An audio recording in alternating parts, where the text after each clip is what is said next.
शिक्षा मंत्रालय ने देश भर के कोचिंग इंस्टीट्यूट्स के लिए गाइडलाइंस जारी कर दी हैं। इसके तहत अब कोचिंग इंस्टीट्यूट्स 16 साल से कम उम्र के बच्चों को एडमिशन नहीं दे सकेंगे। साथ ही भ्रामक वादे करना और अच्छे नंबरों की गारंटी देने पर भी पाबंदी लगा दी गई है।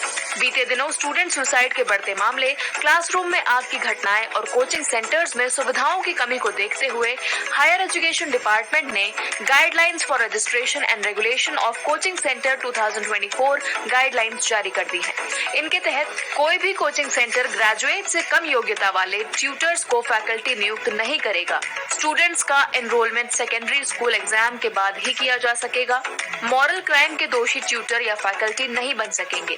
कोचिंग सेंटर्स की वेबसाइट पर ट्यूटर्स की योग्यता, कोर्स या सिलेबस पूरा होने का टाइम, हॉस्टल सुविधाओं और फीस की पूरी जानकारी देनी होगी। साथ ही बिना काउंसलिंग सिस्टम के कोचिंग सेंटर्स को रजिस्टर नहीं किया जाएगा। गुजरात में वडोदरा की हरणी स्थित मोटनाग झील में नाव पलट गई।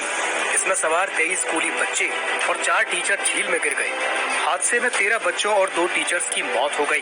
नाव में सवार बाकी 10 बच्चों और 2 टीचर्स को बचा लिया गया और उन्हें अस्पताल में भर्ती किया गया है। जानकारी के अनुसार 16 लोगों की क्षमता वाली बोट में 27 लोगों को बैठाया गया था।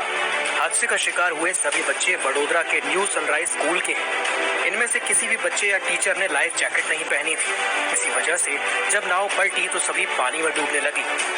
वडोदरा के अजवा रोड पर रहने वाली 8 साल की बच्ची नैन्सी की मां ने कहा कि दूसरी कक्षा में पढ़ने वाली उनकी बेटी समेत सभी बच्चे सुबह 8 बजे हरणी वाटर पार्क और झील पर पिकनिक मनाने गई थी।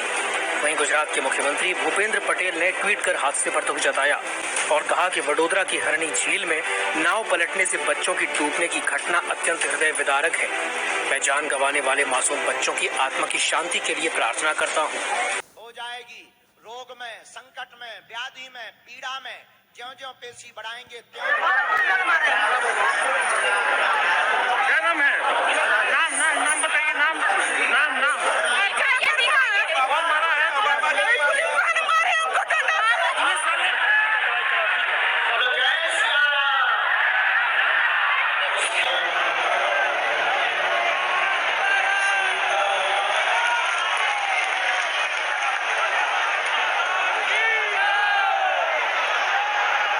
भगवान राम से जुड़ी चीजों की भारी डिमांड है।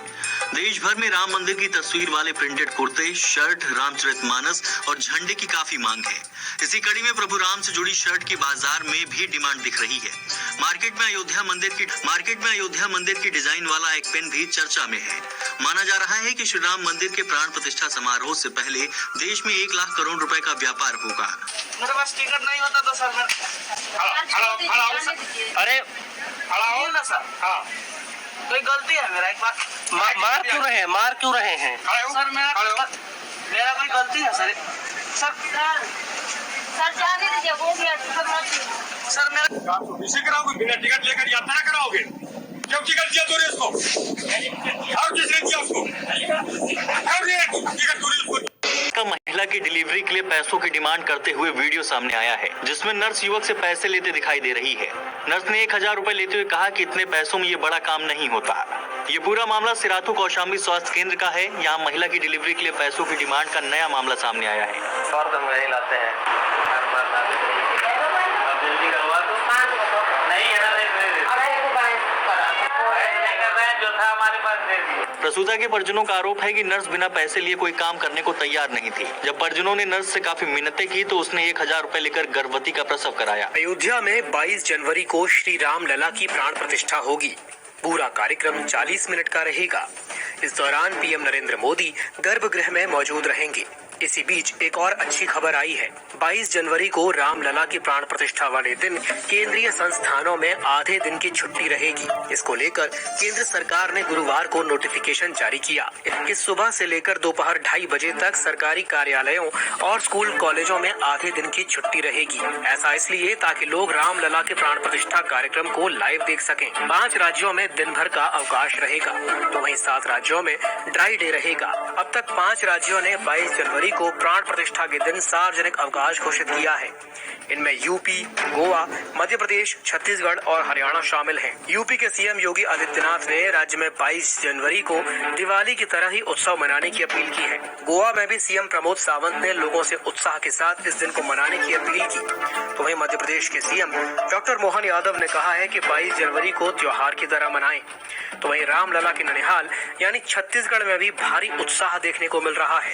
एंटीबायोटिक दवाओं को लेकर स्वास्थ्य directorate general of health service ने भारत के सभी फार्मासिस्ट एसोसिएशंस को एक लेटर लिखा है। इसमें फार्मासिस्टों से अपील की गई है कि वे एंटीबायोटिक की दवा डॉक्टरों के प्रिस्क्रिप्शन के बिना ना दें। देश में एंटीबायोटिक दवाओं का उपयोग बढ़ गया है, जो इंसान के स्वास्थ्य के लिए काफी नुकसानदायक है। इसी को देखते हुए ये फैसला लिया गया है। साथ ही डॉक्टर से अपील की गई है कि वे एंटीबायोटिक दवाओं को ज्यादा बढ़ावा ना दें और आदेशों को प्रभावी रूप से सुनिश्चित करें। अगर मरीज को एंटीबायोटिक्स लेने की सलाह दे रहे हैं तो इसका कारण भी बताएं।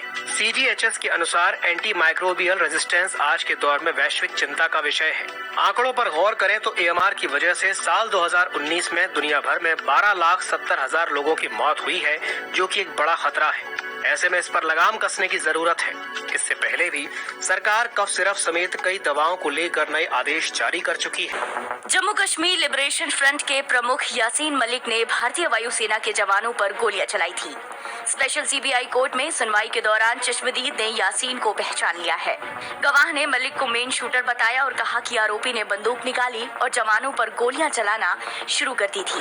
दरअसल 25 जनवरी 1990 को भारतीय वायुसेना के जवान ड्यूटी के लिए श्रीनगर के एयर जोन में पिकअप का इंतजार कर रहे थे। तभी आतंकियों ने गोलीबारी शुरू कर दी, जिसमें 4 जवान शहीद हो गए और 40 लोग घायल हुए थे। इस हमले में वायुसेना के पूर्व कर्मी राजवार उमेश्वर सिंह बच गए थे। अब उन्हीं ने गवाही दी है। मलिक को चश्मदीद से जिरह करने का प्रस्ताव दिया गया था, लेकिन उसने इनकार कर दिया।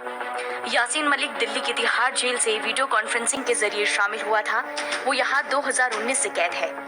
यासीन के खिलाफ 2 बड़े मामले दर्ज है। पहला, तत्कालीन केंद्रीय गृह मंत्री मुफ्ती मोहम्मद सईद की बेटी रुबैया सईद के अपहरण और दूसरा, जवानों पर फायरिंग का।